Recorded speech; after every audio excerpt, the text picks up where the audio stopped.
एक महीने से ज्यादा समय से जिस तरह से चीन और भारत के बीच में गतिरोध बढ़ा है, उससे साफ जाहिर है कि चीन भारत पर दबाव बनाने की कोशिश कर रहा है। लेकिन ये प्रधानमंत्री नरेंद्र मोदी के नेतृत्व वाला भारत है, जो किसी भी दुश्मन देश के सामने कभी नहीं झुका और ना ही झुकेगा। भारत दोस्ती भी निभाना जानता है और दुश्मनी भी, लेकिन चीन सीमा से अपने सैनिकों को पीछे न हटाकर रोजाना के तौर पर अपनी सेना के दमखम को दिखाने के लिए वीडियोस जारी कर रहा है, जिससे भारत घबराया नहीं है, क्योंकि भारत जानता है कि चीन धमका तो सकता है, दबाव बना सकता है, लेकिन जंग नहीं लड़ सकता। और अभी हाल ही में चीन के एक रक्षा विशेषज्ञ ने भारत की सेना की तारीफ की है।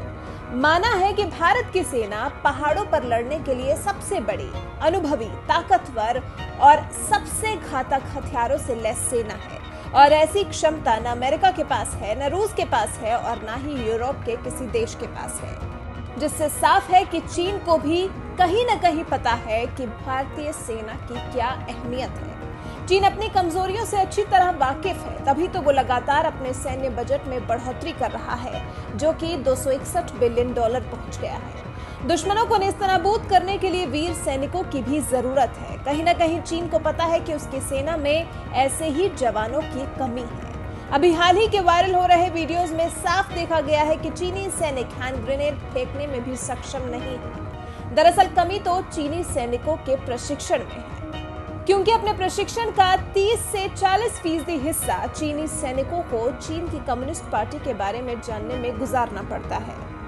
पीपल्स लिबरेशन आर्मी चीन की सेना नहीं, बल्कि चाइनीज कम्युनिस्ट पार्टी की सेना है। अंदाजा लगाइए कि भारत की हर बड़ी पार्टी की अगर अपनी सेना होने लगे तो देश का क्या हाल होगा, जिसका मतलब ये होता है कि चीन में देश का सिपाही बनने से ज्यादा कम्युनिस्ट पार्टी का वफादार बनना जरूरी होता है।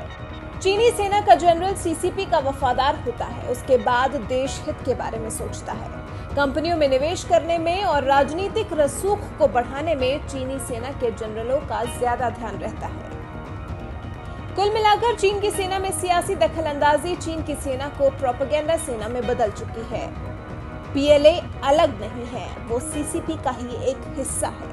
जानकारों का कहना है कि चीन को ये बात अच्छे से पता है कि भले ही उसके पास आधुनिक हथियार, मारक क्षमता ज्यादा है, लेकिन सैनिक वैसे नहीं है जो किसी भी जंग को जिताने के काबिल हो। शायद यही वजह है कि दुनिया जानती है कि चीन ने भले ही अपने पैसे के बल पर सेना को मजबूत करने के लिए बहुत से आधुनिक और शक्तिशाली हथियार तैयार कर लिए हो, लेकिन हथियार चलाने वाले हाथ फिसड्डी हैं।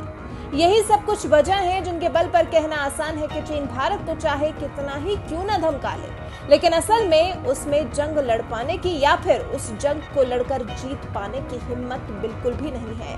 और चीन खुद इस बात को अच्छी तरह समझता है, इसलिए दबाव बनाकर ही अपना सब काम करवाने की कोशिश करता है। जो दबाव भारत पर काम नहीं आ रहा तो वो बौखला रहा है। अब आपको समझ आ ही गया होगा कि क्यों चीन धमका तो सकता है, लेकिन जंग नहीं लड़ सकता।